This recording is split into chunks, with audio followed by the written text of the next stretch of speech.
మీకు ఇంతకుముందు చెప్పినటువంటి 2 క్లాసుల్లో కూడా ఈ చాప్టర్లో పదార్థాలు ఏ విధంగా చల్లబడతాయి, ఆ చల్లబడేటువంటి పద్ధతులు ఏమిటి, తర్వాత జౌల్ కెల్విన్ ఫలితము లేదా జౌల్ థామ్సన్ ఫలితం అంటే ఏమిటి, ఎప్పుడు చల్లబడుతుంది, ఎప్పుడు వేడెక్కుతుంది అనేటువంటివి చెప్పాం. అవి అయిపోయిన తర్వాత మనం ఒక టేబుల్ కూడా చెప్పేశాం.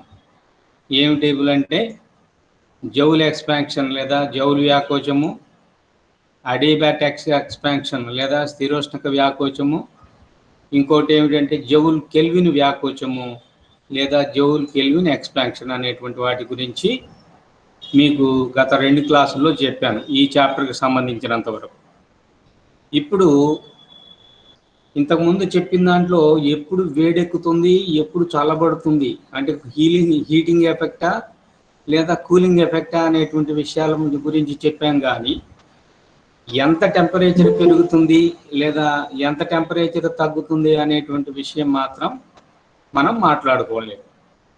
ఇవాళ క్లాస్లో మనం చెప్పుకోవాల్సింది ఏమిటంటే జౌల్ కెల్విన్ శీతలీకరణానికి సమీకరణం ఉత్పాదించడం. To derive the expression for the cooling of Joule Kelvin effect. Joule Kelvin ఎఫెక్ట్లో ఎంత టెంపరేచర్ పడిపోతుంది లేదా ఎంత టెంపరేచర్ పెరుగుతుంది అంటే హీటింగ్ అయితే ఎంత పెరుగుతుంది, కూలింగ్ అయితే ఎంత తగ్గుతుంది అనేటువంటి దానికి ఇప్పుడు మనం సమీకరణం రాబట్టాలి.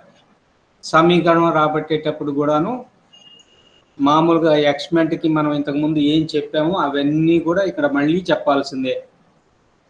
ఇది జనరల్గా 10 మార్కుల క్వశ్చన్ కింద పబ్లిక్ ఎగ్జామ్లో అడుగుతాడు. దీన్ని మీరు దృష్టిలో పెట్టుకోండి. ఇది ఇంపార్టెంట్ క్వశ్చన్ కూడాను.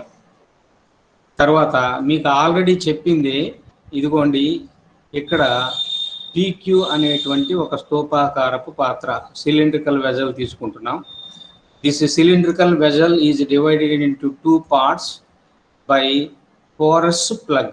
Porous plug అనేటువంటి ఒక ఊలుతో కానీ లేదా కాటన్తో చేసినటువంటి కానీ అట్టని పెట్టేసి 2 భాగాల్ని డివైడ్ చేస్తున్నాను. ఈ పోరస్ ప్లగ్ని జీ అన్నాం. ఇటువైపు ఏ అనేటువంటి పిస్టన్ని, తర్వాత ఇటు కుడివైపునేమో బి అనేటువంటి పిస్టన్ని మనం పెట్టేశాం. తర్వాత ఏ పిస్టన్తో బంధింపబడినటువంటి వాయువుని తీసుకున్నట్లయితే ఇక్కడ అది పీడనం P1 అని, ఘన పరిమాణము V1 అని అనుకున్నాం. తర్వాత ఇటు రైట్ సైడ్ తీసుకున్నప్పుడు వాయువు యొక్క పీడనం P2, ఘన పరిమాణము V2. ఘన పరిమాణం అంటే వాల్యూమ్. తర్వాత P1 అనేటువంటిది ఎక్కువ ఉంటుందని, P2 అనేటువంటిది తక్కువ ఉంటుందని, కాబట్టి ఏ అనేటువంటి పిస్టన్ని మనం లోపలికి నెమ్మదిగా ఇట్లా కనుక నెట్టినట్లయితే అప్పుడు లోపల వాయువు మీద పని జరుగుతుంది. అప్పుడు ఈ వాయువు ఎటు జరుగుతుంది అంటే ఇటు రైట్ సైడ్ పోరస్ ప్లగ్కి కుడివైపు ఉండేటువంటి భాగం వైపుకి ఇది నెమ్మదిగా నెట్టబడుతుంది. అప్పుడు పిస్టన్ బి అనేటువంటిది నెమ్మదిగా నెట్టవేయబడుతుంది. ఇక్కడ చూడండి, లెఫ్ట్ సైడ్ ఉండేటువంటి P1 అనేటువంటి పీడనము పెరగదు, అట్లనే రైట్ సైడ్ ఉండేటువంటి P2 అనేటువంటి పీడనం కూడా పెరగదు. ఎందువల్లంటే ఇటువైపు ఏ పిస్టన్తో నొక్కుతున్నప్పుడు నెమ్మదిగా పీడనం పెరిగే పరిస్థితి వస్తే ఆ వాయువు కుడివైపుకి వెళ్ళిపోతుంది. అందువల్ల P1 అనేటువంటిది ఇటువైపు స్థిరంగా ఉంటుంది. అలానే రెండో వైపు పీడనం పెరిగేటువంటి పరిస్థితి అంటే P2 పెరిగే పరిస్థితి ఉన్నట్లయితే పిస్టన్ బి అనేటువంటిది బయటికి నెట్టివేయబడుతుంది.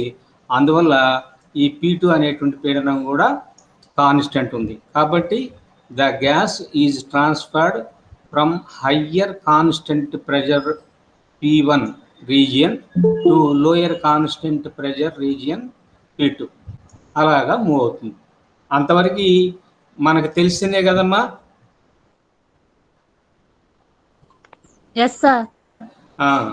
ఇప్పుడు మనం ఈక్వేషన్ల విషయానికి వెళ్ళిపోదాం. కాబట్టి దీని గురించి మనం ఇప్పుడు చెప్పిందంతా కూడా ఇంట్రడక్షన్, ఎట్లా P1 P2లు ఎట్లా మారుతున్నాయి ఏమిటి అనేటువంటిది. ఇక్కడ నేనేం తీసుకుంటున్నానంటే 1 గ్రామ్ మోల్ లెఫ్ట్ నుంచి రైట్కి వెళ్ళిపోయింది అనుకోండి. ఎటు నుంచి ఎటుకి? ఇదిగో ఈ P1 పీడనం ఉండేటువంటి ప్రాంతం నుంచి P2 పీడనం ఉండేటువంటి ప్రాంతంలోకి 1 గ్రామ్ మోల్ లేదా 1 మోల్ గ్యాస్ వెళ్ళింది. తర్వాత ఇంకొక విషయం మనం ఏం చెప్పామంటే, ఏ అనేటువంటి పిస్టన్ని మనం కుడివైపుకు నొక్కినప్పుడు ముషలకము వాయువు మీద పనిచేస్తుంది. Work is done on the gas by the piston. ఆ పనిని మనం ఏమన్నామంటే P1V1. So P1 into V1 is the work done on the gas by the piston. తర్వాత ఆ గ్యాసు ఎటువైపుకి వచ్చింది? కుడివైపుకి వస్తుంది. కుడివైపుకి కంపార్ట్మెంట్లోకి వచ్చేసిన తర్వాత P2 కాన్స్టెంట్గా ఉండేసి ఆ పిస్టన్ B అనేటువంటి దాన్ని ఏం చేస్తుంది? నెమ్మదిగా ఇటువైపుకి నెడుతుంది, కుడివైపుకి నెడుతుంది. ఇలా కుడివైపుకి నెట్టడం వల్ల ఏం జరుగుతుందంటే ముషలకము మీద పని జరుగుతుంది. ఎవరు చేస్తున్నారు అంటే వాయువు పనిచేస్తుంది.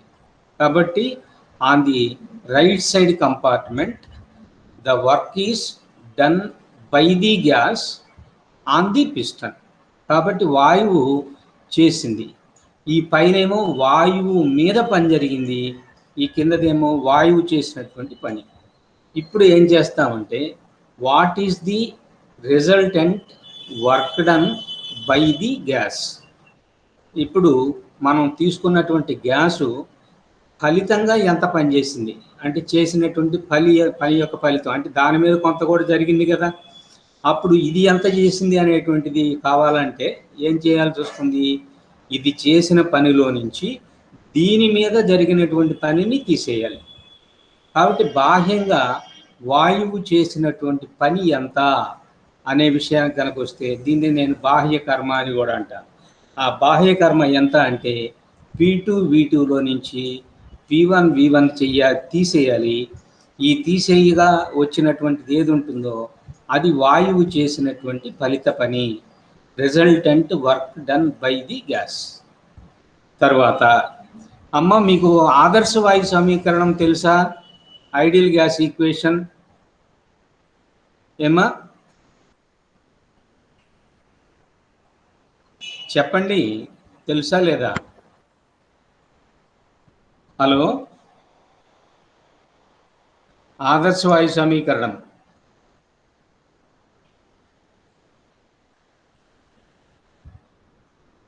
ఎవరు మాట్లాడతామన్నారు? నో సార్, ఐడియా లేదు. PV = nRT ఈక్వేషన్ తెలీదా? అదే కదా ఆదర్శ వాయు సమీకరణం. అయితే ఆదర్శ వాయు సమీకరణాన్ని కొంచెం మాడిఫై చేసి అంటే PV = RT అనేటువంటి ఈక్వేషన్ అంటే PV = nRT అనేటువంటి ఈక్వేషన్ ఉన్నది. nRTలో మనం 1 గ్రామ్ మోల్ తీసుకున్నాం కాబట్టి n = 1 అవుతుంది. అప్పుడు PV = RT. PV = RT అనేటువంటిది కేవలం బాహ్య కర్మకు సంబంధించినంత వరకు మాత్రమే ఉంటుంది. అయితే తర్వాత వాండర్ వాల్ అనేటువంటి శాస్త్రజ్ఞులు ఇద్దరు కూడా వాళ్ళు ఏం చేశారంటే ఒక సమీకరణాన్ని ఉత్పాదించారు. అంటే కేవలము బాహ్య కర్మ ఎక్స్టర్నల్ వర్క్ను దృష్టిలో పెట్టుకొని కాకుండా అంతర్గతంగా కూడా కొన్ని పనులు జరుగుతాయి. అంతర్గతంగా జరిగేటువంటి పనులు లేదా అంతర్గత శక్తులను కూడా కన్సిడర్ చేస్తే P అనేటువంటిది P కాకుండా P+ సంథింగ్ అన్నట్టుగా ఉంటుంది. ఇప్పుడు ఇక్కడ నేను హైలైట్ చేస్తున్నానే P+ A/V². P అనేటువంటిది ఏమిటంటే బాహ్యకర్మకు సంబంధించింది, A/V² అనేటువంటిది అంతర్కర్మకు సంబంధించినటువంటిది. అంతర్కర్మ అంటే ఏమిటి? ఇంటర్నల్ ఎనర్జీకి సంబంధించింది. ఏమా అది అర్థమైందా?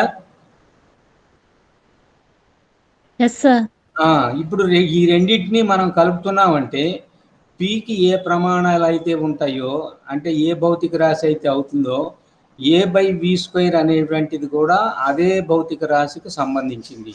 అంటే A/V² అనేటువంటిది కూడా పీడనానికి సంబంధించింది.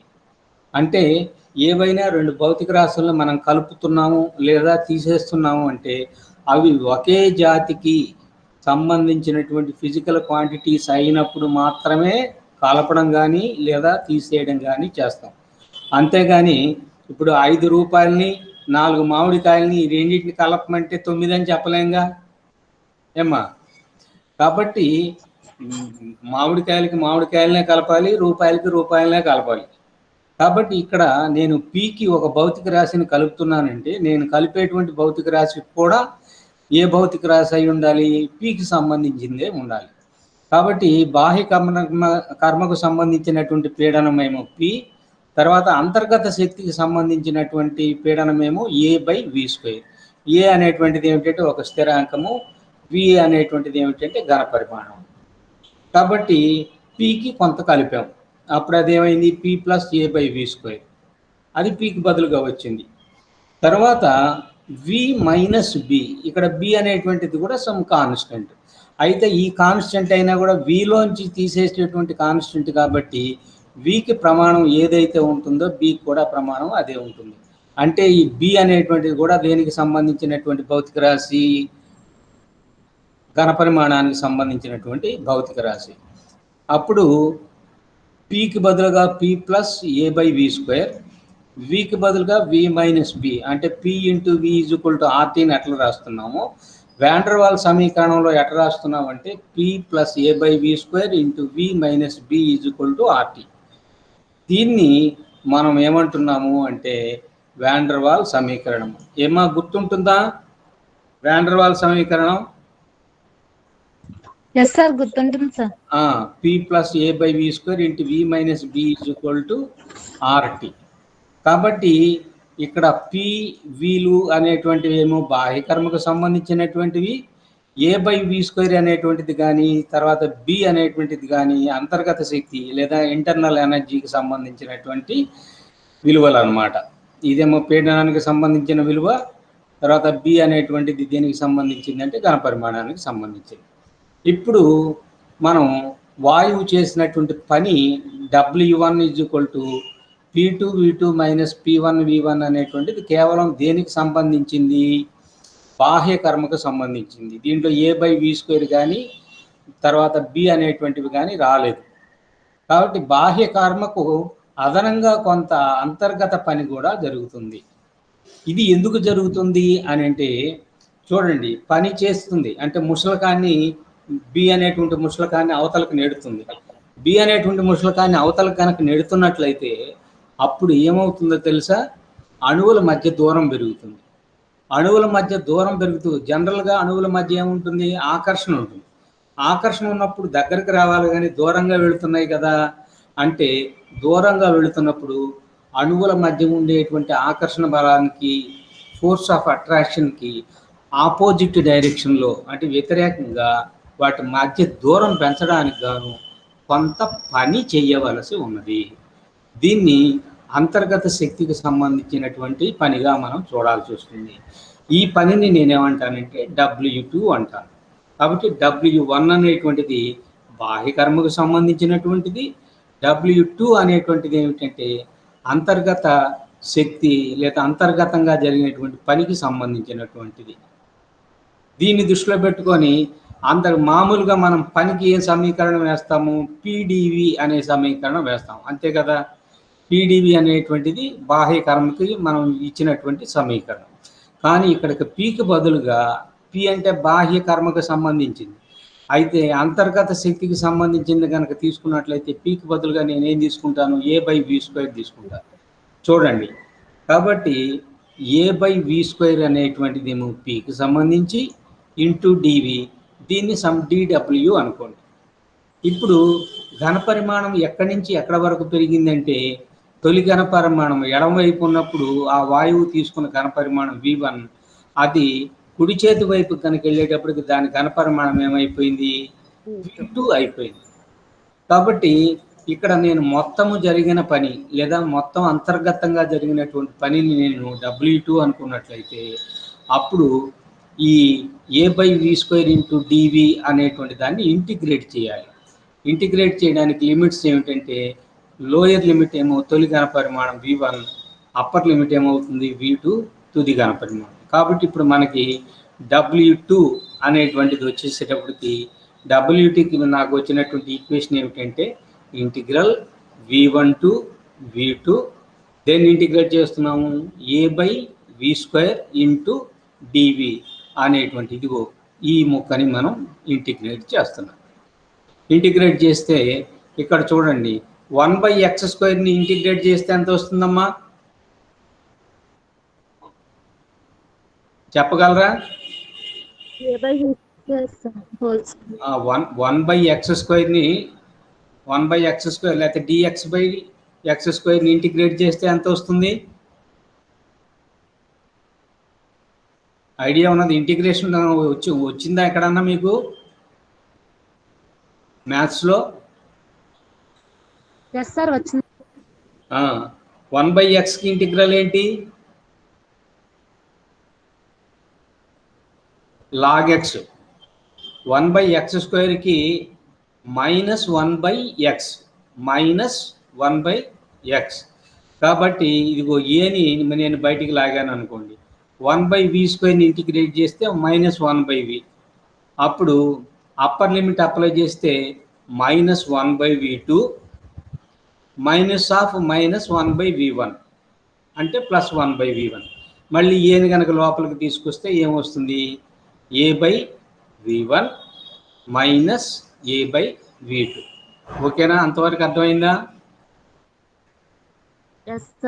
కాబట్టి a/v² అనేటువంటి దాన్ని v దృష్ట్యా కనుక ఇంటిగ్రేట్ చేసినట్లయితే ఏమొస్తుంది? -1/v అనేది వస్తుంది.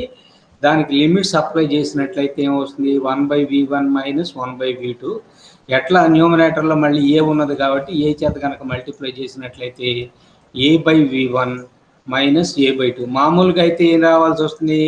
a/v2 a/v1. కానీ ఇక్కడ మైనస్ గుర్తు వచ్చింది కాబట్టి లెఫ్ట్ రైట్కి, రైట్ది లెఫ్ట్కి, అంటే మైనస్ ప్లస్ అయిపోయింది, ప్లస్ది మైనస్ అయిపోయింది. ఇప్పుడు ఈ రెండింటిలో ఏని కామన్ తీసేసేయండి. ఏని కనుక కామన్ తీసేస్తే a × 1/v1 -1/v2 అనేటువంటిది w2. ఇదేమిటి? అంతర్గతంగా చేసినటువంటి పని ఇది, బాహ్యంగా చేసినటువంటి పని w1. w1 ఎంత? p2 v2 -p1 v1. అంతర్గతంగా చేసినటువంటి పని ఎంత? w2. అది ఎంతకు సమానం అయిపోయింది? a × 1/v1 -1/v2. ఇప్పుడు మొత్తము వాయువు చేసినటువంటి పని ఎంత అంటే w w1 + w2. ఈ రెండింటిని కలుపుతాం. ఈ రెండింటిని కనుక కలిపినట్లయితే w1 ఇది p2 v2 -p1 v1, w2 ఏమో a × 1/v1 -1/v2. అవి నేను ఇది ఇక్కడ రాసేసాను. దీన్ని ఈక్వేషన్ 1 అన్నాం. కాబట్టి this is the total work done by the gas. ఇప్పుడు నేనేం చేయాల్సి వస్తుందంటే ఇక్కడ p1 v1 విలువని p2 v2 విలువల్ని సబ్స్టిట్యూట్ చేయడం కోసం వాన్ డెర్ వాల్ సమీకరణాన్ని తీసుకొని ఆ వాన్ డెర్ వాల్ సమీకరణంలో నుంచి pv విలువల్ని తీసుకొస్తాను. ఓకేనా? ఏమా? Yes sir. ఇదిగో మీరు ఈ ఈక్వేషన్ కనుక చూస్తే చూడండి, p చేత మల్టిప్లై చేస్తున్నాం, p × v. అవునా? అంటే v చేత మల్టిప్లై చేస్తున్నాం అనుకోండి, v చేత మల్టిప్లై చేస్తే ఇటువైపు pv ప్లస్ a/v, అంటే వికి ఒక వికి క్యాన్సిల్ అయిపోతే a/v వచ్చేసినాయి కదా 2. తర్వాత -b చేత మల్టిప్లై చేస్తే -b × p అంటే -pb, ఇదిగో ఇక్కడికి వచ్చేసింది. తర్వాత -b × a/v² అంటే -ab/v². కాబట్టి pv + a/v -pb -ab/v² = right side ఏమన్నదంటే RT అనేటువంటిది ఉన్నది. ఇక్కడ మీరు ఒక చిన్న విషయాన్ని గుర్తుపెట్టుకోవాలి. ఏమిటంటే ఏ అనేటువంటి రాశి, బి అనేటువంటి రాశి రెండు కూడా చాలా స్వల్ప రాశులు. అవి కేవలం ఆ అంతర్గత శక్తికి సంబంధించినటువంటి. ఏదో ఒకటి ఉంటే స్వల్పమైంది అంటే తక్కువ రాశి కావచ్చు, కానీ ఆ రెండు స్వల్ప రాశుల్ని రెండింటిని కనుక మల్టిప్లై చేస్తే వచ్చేటువంటి రాశి అత్యల్పమైనటువంటి రాశి అవుతుంది. దాన్ని మనం నెగ్లెక్ట్ చేయొచ్చు, ఉపేక్షించవచ్చు. కాబట్టి చూడండి, ఇక్కడ మల్టిప్లై చేసినటువంటి AB/V² అనేటువంటి దాన్ని నేను నెగ్లెక్ట్ చేస్తాను. ఆ సమీకరణంలోంచి ఆ విలువ తీసేస్తాను. తీసేస్తే ఇంకా ఏమొచ్చింది మనకి ఇక్కడ? PV plus A/V minus PB is equal to RT అనేటువంటి ఈక్వేషన్ వచ్చింది. అంతవరకు అర్థమైందమ్మా? ఓకేనా? ఇప్పుడు పీవీని ఒకవైపు లెఫ్ట్ సైడ్ ఉంచేసి మిగిలినన్ని ఇటు తీసుకున్నాను. రైట్ సైడ్ ఆల్రెడీ ఏమున్నది? RT ఉన్నది. తర్వాత A/V ఇక్కడ ప్లస్ ఉన్నది. దీన్ని ఇటువైపు కనుక తీసుకున్నట్లయితే మైనస్ A/B అవుతుంది. అలానే మైనస్ PB అనేటువంటిది లెఫ్ట్ సైడ్ ఉన్నది. దీన్ని రైట్ సైడ్ తీసుకుపోతే ప్లస్ PB అవుతుంది. కాబట్టి PV is equal to RT minus A/V plus PB అనేటువంటిది PV రూపంలో వాన్ డెర్ వాల్ సమీకరణం అయిపోయింది. ఇప్పుడు నాకు కావాల్సింది ఏమిటంటే ఈక్వేషన్ 1లో ఉండేటువంటి P2 V2 అనేటువంటి దాన్ని, తర్వాత P1 V1 అనేటువంటి వాటిని ఆ రెండిటి స్థానంలో ఇదిగో ఈ టీకి సంబంధించినటువంటివి, A/Bకి సంబంధించినవి, PBలకి సంబంధించినటువంటి రాసులు రావాలి.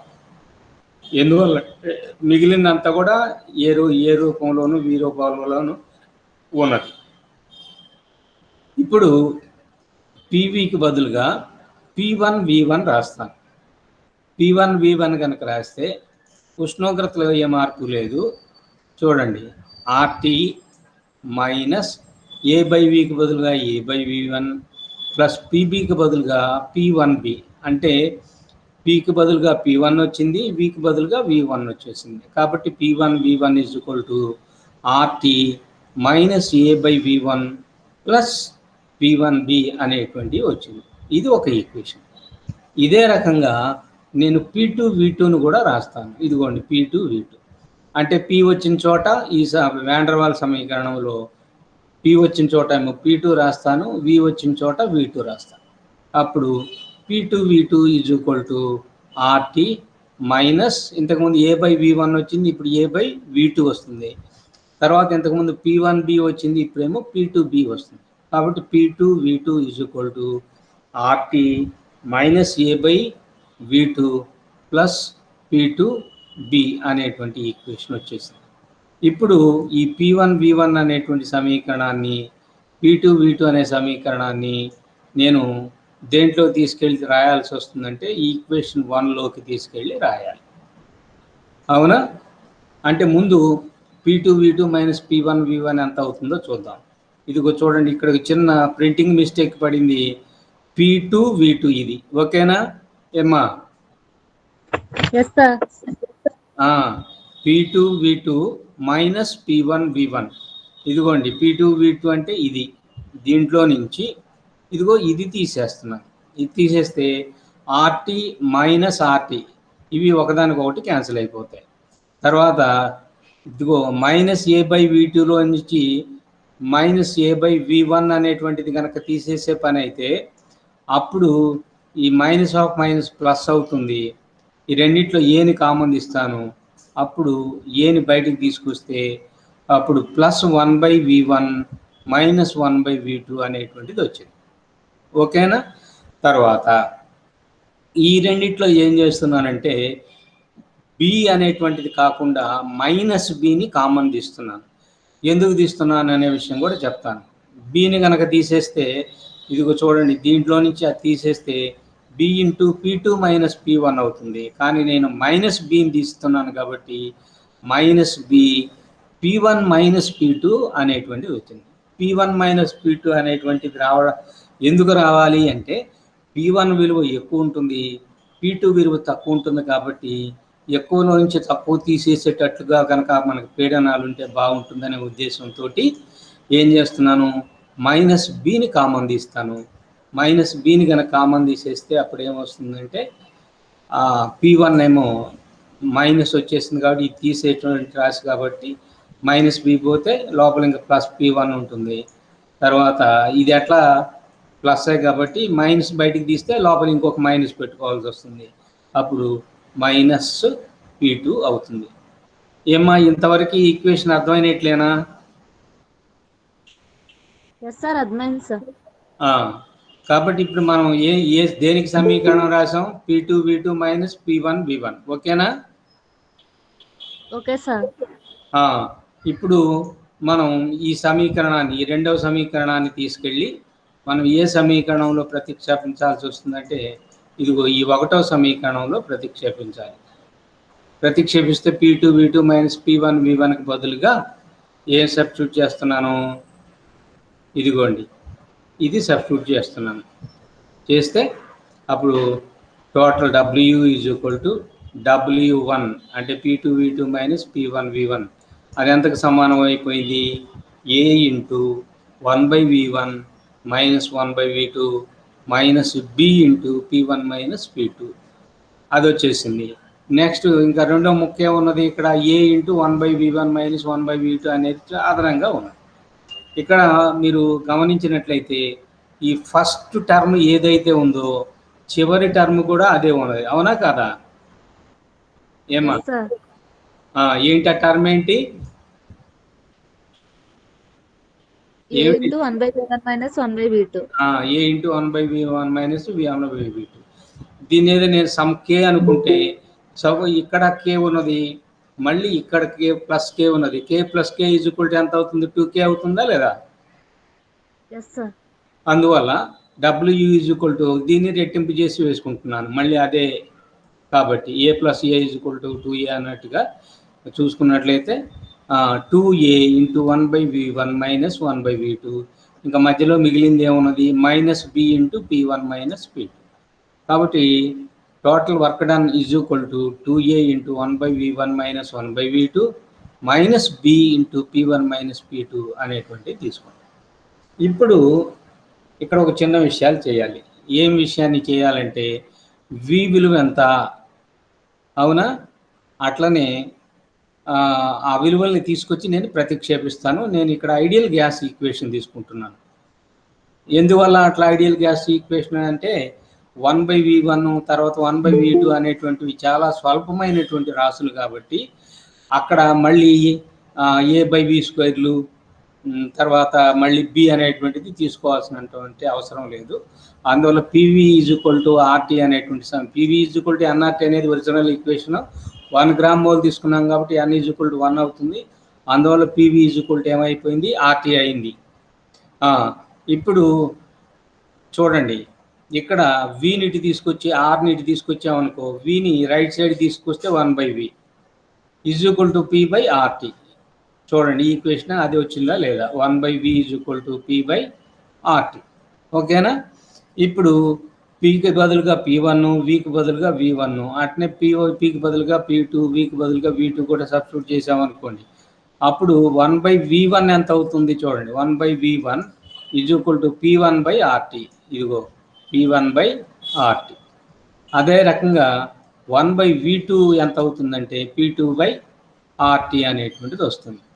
ఇప్పుడు నేను ఈక్వేషన్ 3లో ఏం చేస్తున్నానంటే ఈ 1/V1 విలువని అలానే 1/V2 విలువల్ని ప్రతిక్షేపిస్తున్నాను. ఇక చూడండి, W ఈక్వేషన్ 3లో 2A 1/V1కి బదులుగా ఏం రాయొచ్చు?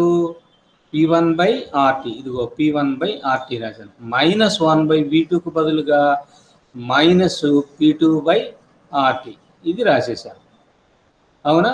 ఇవి రెండు రాసేసిన తర్వాత ఏముంది? మళ్ళీ నాకు minus B into P1 minus P2. ఇదిగో minus B into P1 minus P2. Okay.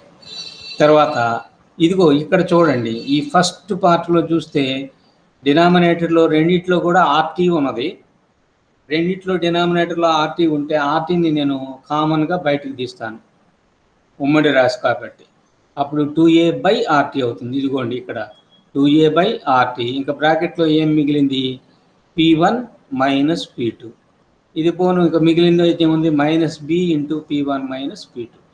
ఇప్పుడు రెండు రాశుల యొక్క భేదంగా వచ్చింది. ఇదిగో ఈ మొత్తం ఒక రాశి, ఇదిగో ఈ మొత్తం ఒక రాశి. ఈ రెండిట్లో మళ్ళీ కామన్గా ఏముంది చెప్పగలరా? ఏమ్మా minus B into P1 minus P2 sir. P1 B ఇక్కడ లేదుగా, ఫస్ట్ దాంట్లో బి లేదు, అందువల్ల ఇక్కడ బి ఉన్నది, ఇక్కడేమో 2a/RT ఉంది. ఇక్కడ P1 మైనస్ P2, ఇక్కడ కూడా ప్రింటింగ్ మిస్టేక్ అదే కంటిన్యూ అయిపోయింది. అవునా, P1 మైనస్ P2 ఫస్ట్ టర్మ్లో ఉంది, P1 మైనస్ P2 అనేటువంటిది రెండో టర్మ్లో కూడా ఉంది. అప్పుడు రెండిట్లో P1 మైనస్ P2 కామన్ తీయచ్చు కదా ఏమ్మా? ఎస్ సార్, తీయచ్చు సార్. ఇదిగో నేను అది కాపీ పేస్ట్ కొట్టినట్టున్నాను. ఆ P1 మైనస్ P2లో P2కు బదులుగా కూడా P1 అనేదే వస్తుంది ఫస్ట్ నుంచి కూడా. ఆ కరెక్షన్ ఒకసారి మాత్రం చూసుకోండి, ఓకేనా? మీకు నోట్స్ మెటీరియల్ ఇచ్చినప్పుడు ఏమ్మా ఓకే సార్. దీనికి బదులుగా ఏం రాసుకుంటారు? P1 minus P2. ఇది P1 మైనస్ P1 అంటే 0 అయిపోద్ది కదా, అట్లా కాదు. P1 మైనస్ P2ని కామన్గా తీసాం. ఇది ఇక్కడ రెండు P1 మైనస్ P2లు కామన్ తీసేస్తే P1 మైనస్ P2 బయటకు వస్తే ఇక ఫస్ట్ టర్మ్లో ఏం మిగిలింది? 2a/RT. ఇదిగో 2a/RT. రెండో దాంట్లో ఎంత మిగిలింది? మైనస్ బి మిగిలింది. కాబట్టి W is equal to P1 minus P2 into 2a/RT minus B అనేటువంటిది ఇప్పుడు వాయువు మొత్తం చేసినటువంటి పని, ఓకేనా? Okay sir. కాబట్టి ఇప్పుడు వాయువు మొత్తం కొంత పని చేస్తే దాని శక్తి కొంత తగ్గుతుందా లేదా? ఎస్ సార్, తగ్గుతుంది సార్. తగ్గుతుంది, ఒకటి. రెండవది ఏమిటంటే ఇక్కడ స్థిర పీడనం వద్ద జరిగిందా, స్థిర ఘనపరిమాణము వద్ద జరిగిందా కార్యక్రమం? ఘనపరిమాణం వద్ద జరిగింది. ఘనపరిమాణం కాదు, పీడనం. P1 దగ్గర స్థిర పీడనం అంటున్నాము, P2 దగ్గర కూడా స్థిర పీడనం అని అంటున్నాం కదా. కాబట్టి వాయువు చేసినటువంటి పని ఎంతకు సమానం అవుతుందంటే వ్యవస్థ ఉష్ణోగ్రతలో లేదా అంతర్గత శక్తిలోని తరుగుదల స్థిర పీడనం వద్ద. స్థిర పీడనం అన్నాం కాబట్టి ఖచ్చితంగా నువ్వేం తీసుకోవాలి? ఎట్ కాన్స్టెంట్ P అనేటువంటిది తీసుకోవాలి. కాబట్టి 1 గ్రామ్ మోల్ కనుక తీసుకున్నట్లయితే మామూలుగా అయితే MCP/DT అని రాయాలి. ఇప్పుడు 1 గ్రామ్ మోల్ తీసుకున్నాం కాబట్టి ఎంకు బదులుగా N రాయాలి. N ఈజ్ ఈక్వల్ టు 1 అయిపోయింది. స్మాల్ సిపికి బదులుగా క్యాపిటల్ సిపి అనేటువంటిది తీసుకోవాలి. కాబట్టి CP/DT. ఇక్కడ నేను వ్యవస్థ అంతర్గత శక్తిలోని తరుగుదల అని అన్నప్పటికీ ఇది ఏ కండిషన్లో అంటే స్థిర పీడనం దగ్గర జరిగింది కాబట్టి CP/DT అనే వేసుకోవాలి. అవునా? ఘనపరిమాణం స్థిరం కాదు, పీడనం మాత్రమే స్థిరం. ఘనపరిమాణం ఇటువైపు నుంచి అటువైపు బయటికి వెళ్ళేటప్పటికి ఏమవుతుంది? పెరుగుతుంది. కాబట్టి ఇక్కడ శక్తిలో తరుగుదల అని చెప్పడం కోసం మైనస్ గుర్తును వేస్తున్నాను. CP/DT అనేటువంటిది ఆ రాశి ఎంత ఉష్ణోగ్రత తగ్గుతుంది అనేటువంటి DT. CP/DT అనేటువంటిది మొత్తం ఉష్ణం శక్తిలో ఉండేటువంటి తరుగుదల, ఓకేనా? Okay sir. ఇప్పుడు చూడండి, ఈ మైనస్ CP/DT అనేటువంటిది వాయువు చేసినటువంటి పని. అది మళ్ళీ ఇక్కడ కూడా అదే తప్పు వచ్చింది. P1 minus P2 into 2a/RT minus B అనేటువంటిది వచ్చింది, ఓకేనా? Okay sir. కింద ఫైనల్ ఈక్వేషన్లో DTని టుంచేసి మైనస్ CP అనేటువంటిది తీసుకొచ్చాను. అందువల్ల మైనస్ P1 మైనస్ P2, ఇది minus P1 minus P2 by capital CP. Small CP కాదు, క్యాపిటల్ సిపి గుర్తుపెట్టుకోండి. ఎందువల్ల? స్థిర పీడనం వద్ద మోలార విశిష్టోష్ణం కాబట్టి. Into 2a/RT minus B. ఇప్పుడు ఈ ప్రమాణాలన్నీ కూడా SI ప్రమాణాలే అని గుర్తుపెట్టుకోవాలి. మీరు P1 కానీ P2 కానీ తీసుకున్నట్లయితే అవి రెండు కూడా పాస్కల్ లేదా న్యూటన్ పర్ మీటర్ స్క్వేర్.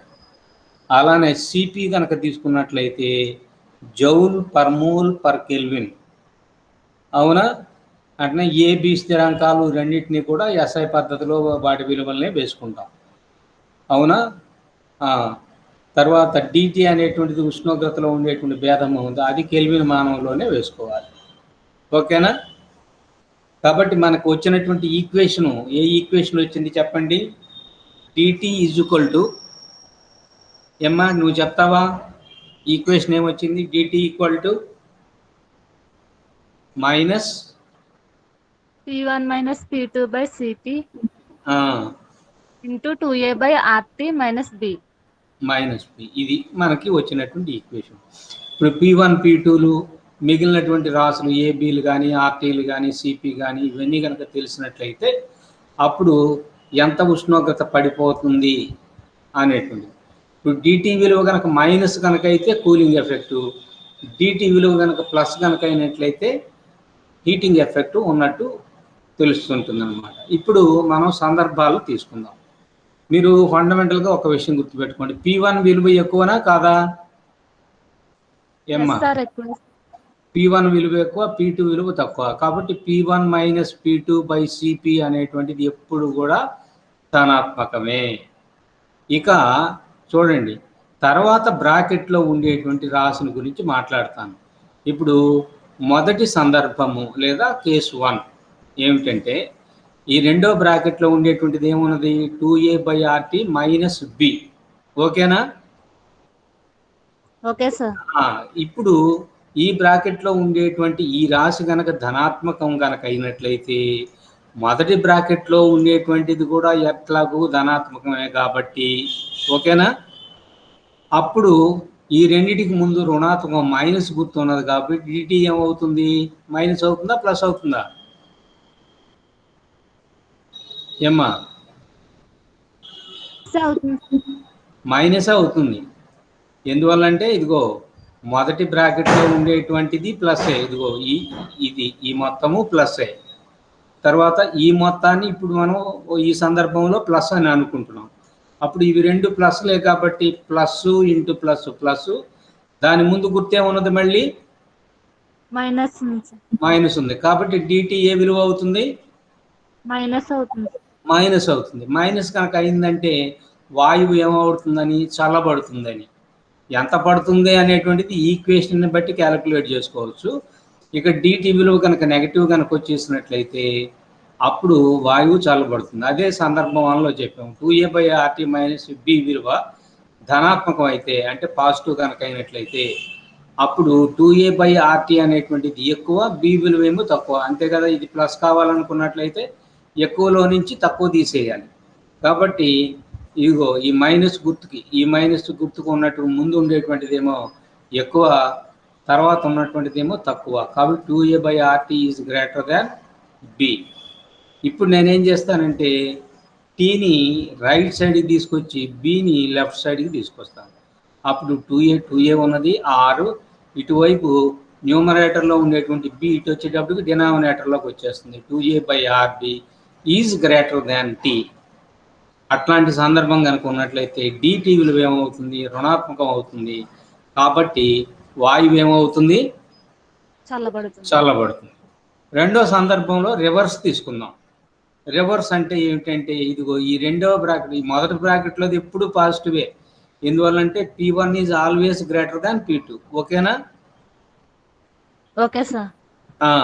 కాబట్టి 2A by RT minus B అనేటువంటిది రుణాత్మకం కావాలనుకున్నట్లయితే తక్కువలో నుంచి ఎక్కువ తీసేస్తే కదా మైనస్ అయ్యేది. కాబట్టి 2A బై ఆర్టీ విలువ ఏమో తక్కువ ఉండాలి, బి విలువ ఏమో ఎక్కువ ఉండాలి. అందువల్ల ఇక్కడ ఏం రాస్తున్నాను? 2A by RT is less than B. ఓకేనా? Okay sir. కాబట్టి 2A by RT is less than B. ఇప్పుడు ఏం చేస్తున్నాను? టీని ఇటువైపు తీసుకొచ్చి బిని తీసుకొచ్చి మళ్ళీ లెఫ్ట్కి తీసుకొస్తున్నాను.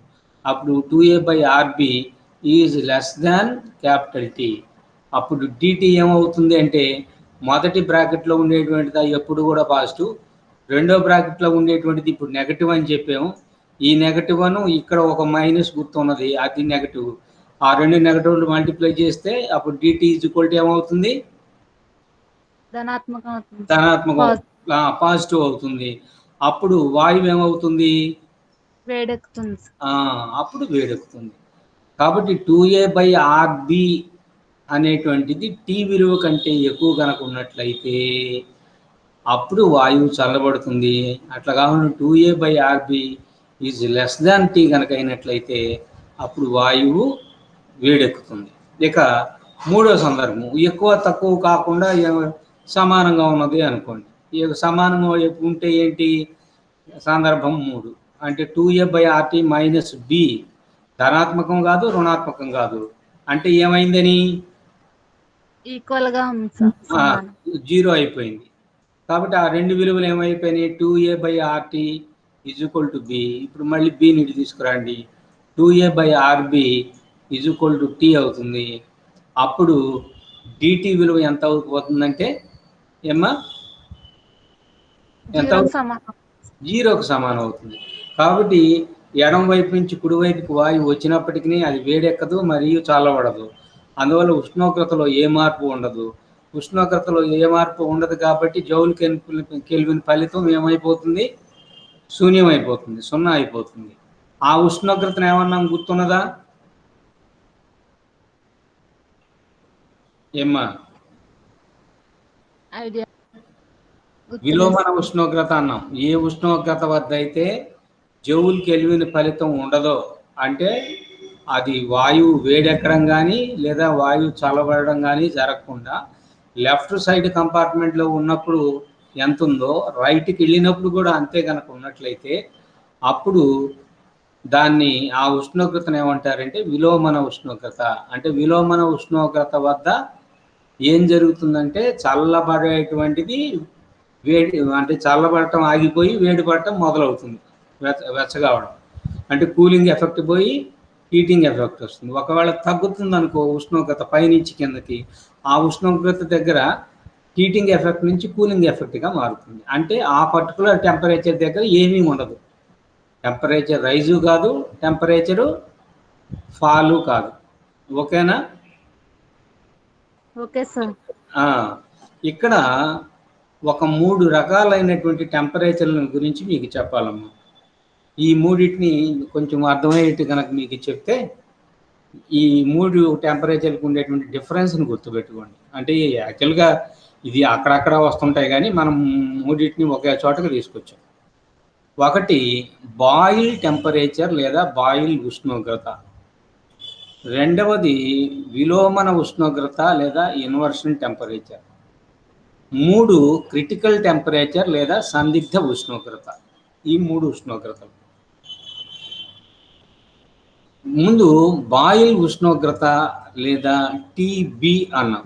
టీబీ లేదా బాయిల్ ఉష్ణోగ్రత అంటే ఏమిటంటే ఏ ఉష్ణోగ్రత వద్ద నిజవాయువు, ఆదర్శ వాయువు తీసుకున్నట్లయితే అన్ని ఉష్ణోగ్రతల దగ్గర అది బాయిల్ నియమాన్ని పాటిస్తుంది. కానీ నిజవాయువు కనుక తీసుకున్నట్లయితే ఏ ఉష్ణోగ్రత వద్ద అయితే అది బాయిల్ నియమాన్ని పాటిస్తుందో, బాయిల్ నియమాన్ని పాటించడం అంటే అర్థం ఏంటంటే P1 V1 = P2 V2 కనుక అయినట్లయితే అది బాయిల్ నియమం. ఓకేనా ఏమా? Okay sir. కాబట్టి ఏ ఉష్ణోగ్రత వద్ద అయితే నిజవాయువు లేదా వాయువు అంటేనే నిజవాయువు బాయిల్ నియమాన్ని పాటిస్తుందో ఆ ఉష్ణోగ్రతను ఏమంటున్నారంటే బాయిల్ ఉష్ణోగ్రత అని అంటారు. కాబట్టి Boyle temperature is the temperature at which the real gas will obey Boyle's law. Boyle's లాని ఏ ఉష్ణోగ్రత వద్ద అయితే ఆ వాయువు పాటిస్తుంటుందో ఆ ఉష్ణోగ్రతను ఏమంటారు? బాయిల్ ఉష్ణోగ్రత. చెప్తారా ఎవరన్నా? నిర్వచనం ఎవరన్నా ఏమ్మా? వాయువు ఏ ఉష్ణోగ్రత వద్ద బాయిల్ నియమాన్ని పాటిస్తుందో ఆ ఉష్ణోగ్రతను వాయువు యొక్క బాయిల్ ఉష్ణోగ్రత అంటారు. బాయిల్ ఉష్ణోగ్రత. ఆ ఉష్ణోగ్రత కంటే ఎక్కువ ఉష్ణోగ్రత వద్ద P1 V1 = P2 V2 కాదు. అట్లనే ఆ ఉష్ణోగ్రత కంటే తక్కువ దగ్గర కూడా P1 V1 = P2 V2 కాదు. ఆ ఒక్క ఉష్ణోగ్రత దగ్గర మాత్రమే P1 V1 = P2 V2. ఇది నేను దేనికి సంబంధించి చెబుతున్నాను? ఏ వాయువు ఇది? రియల్ గ్యాస్, నిజవాయువు. ఓకేనా? వాయువులన్నీ మామూలుగా నిజవాయువులే అవుతాయి అన్నమాట. ఆదర్శ వాయువు అనేటువంటిది అసలు ఎక్కడ ఉండదు. కానీ ఆదర్శ వాయువు మాత్రం అన్ని ఉష్ణోగ్రతల దగ్గర బాయిల్ నియమాన్ని పాటిస్తుంది. ఓకేనా? Okay sir. కాబట్టి ఆదర్శ వాయువు అన్ని ఉష్ణోగ్రతల దగ్గర బాయిల్ నియమాన్ని పాటిస్తుంది. కానీ నిజవాయువు అనేటువంటిది కేవలము ఎక్కడ పాటిస్తుంది, ఒక పర్టికులర్ ఉష్ణోగ్రత దగ్గర మాత్రమే బాయిల్ నియమాన్ని పాటిస్తుంది. ఆ ఉష్ణోగ్రతను ఏమంటున్నామంటే బాయిల్ ఉష్ణోగ్రత లేదా బాయిల్స్ టెంపరేచర్ అంటారు. తర్వాత ఇంకోటి ఏమిటి అంటే విలోమన ఉష్ణోగ్రత, ఇన్వర్షన్ టెంపరేచర్, టిఐ. ఇదేమిటి అంటే చూడండి, జౌల్ కెల్విన్ ఫలితం ఏ ఉష్ణోగ్రత దగ్గర శూన్యం అవుతుందో ఆ ఉష్ణోగ్రతను ఏమంటారంటే విలోమన ఉష్ణోగ్రత అంటారు. అంటే కూలింగ్ ఎఫెక్ట్ ఏ ఎఫెక్ట్గా మారిపోతుంది, హీటింగ్ ఎఫెక్ట్ గా మారిపోతుంది. ఆ టెంపరేచర్కి లోపల ఉంటేనేమో కూలింగు, ఆ టెంపరేచర్ దాటితే హీటింగ్. అవునా? లేకపోతే పైనుంచి వచ్చే పని అయితే ఆ టెంపరేచర్కి పైన హీటింగు, దాన్ని దాటి కిందికి వస్తే కూలింగ్. ఆ టెంపరేచర్ దగ్గర మాత్రం ఏం ఉండదు, కూలింగ్ ఉండదు, హీటింగ్ హీటింగ్ ఉండదు. అట్లాంటి ఉష్ణోగ్రతను ఏమంటారంటే విలోమన ఉష్ణోగ్రత. కాబట్టి విలోమన ఉష్ణోగ్రతను ఎట్లా నిర్వచించవచ్చు అంటే ఏ ఉష్ణోగ్రత వద్ద అయితే వాయువుకి జౌల్ కెల్విన్ ఫలితం శూన్యం అవుతుందో ఆ ఉష్ణోగ్రతను ఆ వాయువు యొక్క విలోమన ఉష్ణోగ్రత. అంటే వాయువుని బట్టి ఈ విలోమన ఉష్ణోగ్రత అనేటువంటిది కూడా మారిపోతుంది. అట్లనే బాయిల్ ఉష్ణోగ్రత కూడా అంతే, వాయువుని బట్టి మారిపోతుంది. తర్వాత సందిగ్ధ ఉష్ణోగ్రత అనేటువంటిది, విలోమన ఉష్ణోగ్రతను ఒకసారి ఇంగ్లీష్ కూడా చెప్తాను. టెంపరేచర్ ఇన్వర్షన్ లేదా ఇన్వర్షన్ టెంపరేచర్ ఎట్లయినా అంటారు. Inversion temperature is the temperature at which the real gas does not get Joule Kelvin effect, and that temperature is nothing but inversion temperature. ఓకేనా ఏమ్మా? Okay sir. తర్వాత critical temperature లేదా సందిగ్ధ ఉష్ణోగ్రత. ఇప్పుడు ఒక చిన్న విషయం చెప్తాను మీకు. ఏదైనా ఒక గ్యాస్ని తీసుకొని దాన్ని పిస్టన్ పెట్టి నొక్కేసాం అనుకో, అణువుల మధ్య దూరం ఏమైపోతుంది ఏమ్మా? పిస్టన్ పెట్టి వాయువుని మొత్తం నొక్కితే అణువుల మధ్య దూరం ఏమవుతుంది, తగ్గుతుంది సార్. వాయువులు అణువుల మధ్య దూరం తగ్గిపోతే గ్యాస్ ఏమైపోవచ్చు, గ్యాస్ ఏం కావచ్చు, పెరగడం ఏంటి, బయట నుంచి లోపలికి రాదు, లోపల నుంచి బయటికి వెళ్ళదు. ఉన్న గ్యాస్ని కంప్రెస్ చేస్తున్నాను. ఇప్పుడు మా వాయువుల్లో అణువుల మధ్య దూరం ఎక్కువ ఉంటుందా, ద్రవాల్లో అణువుల మధ్య ఎక్కువ దూరం ఉంటుందా?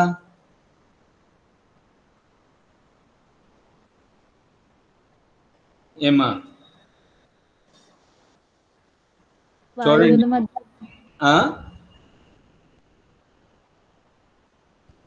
వినపడలేదు. ఘన పదార్థాలు తీసుకుంటే అణువులన్నీ దగ్గరగా ఉంటాయి. ద్రవాలు తీసుకుంటే అణువుల మధ్య దూరం కొంచెం పెరుగుతుంది. వాయువులు కనుక తీసుకున్నట్లయితే వాటి అణువుల మధ్య దూరం ఇంకా ఎక్కువ ఉంటుంది. ఓకేనా? కాబట్టి ఏదైనా ఒక వాయువుని తీసుకొచ్చి కంప్రెస్ చేసి ఆ గ్యాస్ని ఏంగా మార్చొచ్చు అంటే లిక్విడ్గా మార్చొచ్చు. ఓకేనా ఏమ్మా? కాబట్టి గ్యాస్ని కంప్రెస్ చేసి ఏంగా మార్చొచ్చు, లిక్విడ్గా మార్చొచ్చు, ద్రవంగా మార్చొచ్చు. కానీ ఒక పర్టికులర్ టెంపరేచర్కి లోపల ఉంటేనే అది సాధ్యం అవుతుంది. ఆ టెంపరేచర్ కంటే పైన గనక ఉన్నట్లయితే ఆ వాయువు యొక్క టెంపరేచరు నువ్వు ఎంత కంప్రెస్ చేసినా కానీ అది ద్రవ స్థితిలోకి రాదు, ఎప్పుడు కూడా రాదు. కాబట్టి ఏ టెంపరేచర్ కంటే తక్కువకు వస్తే అది ద్రవీకరింపబడుతుందో లేదా ఏ టెంపరేచర్ కంటే ఎక్కువ ఉన్నప్పుడు అది ద్రవీకరింపబడదో ఆ టెంపరేచర్ని ఏమంటారంటే క్రిటికల్ టెంపరేచర్ అంటారు. అంటే critical temperature is the temperature above which that gas cannot be liquefied what ever the pressure we may apply. కాబట్టి ఆ వాయువు మీద నువ్వు ఎంత పీడనాన్నైనా సరే ప్రయోగించు, ఎంత ప్రయోగించినప్పటికీ అది మాత్రం వాయువుగా మారదు. ఏ ఉష్ణోగ్రత కంటే ఎక్కువ అయితే, అంటే సపోజ్ అది 20 డిగ్రీల కంటే ఎక్కువ ఉంటే అది ద్రవంగా మారదు అనుకోండి. 30 డిగ్రీలు ఉన్నా మారదు, 40 డిగ్రీలుగా ఉన్నా కూడా మారదు. కానీ ఆ కనీస ఉష్ణోగ్రత, అవునా, అంటే it is the minimum temperature above which that gas cannot be liquefied what ever the pressure we may apply. అది గుర్తుపెట్టుకోవాలి. కాబట్టి ఒక కనీస ఉష్ణోగ్రతకి మించి ఉన్నప్పుడు అది ఎంత పీడనాన్ని ప్రయోగించినప్పటికీ అది ఏంగా మారదంటే ద్రవంగా మారదు. ఆ కనీస ఉష్ణోగ్రతను ఏమంటారంటే సందిగ్ధ ఉష్ణోగ్రత అని అంటారు. కాబట్టి ఈ 3 ఉష్ణోగ్రతలు గుర్తుపెట్టుకోండి. బాయిల్స్ టెంపరేచర్ ఒకటి, తర్వాత ఇన్వర్షన్ టెంపరేచర్ ఒకటి, క్రిటికల్ టెంపరేచర్ ఒకటి. ఓకేనా? Okay sir. దాదాపు టైం అయిపోయింది అమ్మా. Yes sir. ఇంకా పాఠం ఆపుతాను. రేపు దీని కంటిన్యూషన్ రేపు చెప్తాను. ఓకేనా? Okay sir.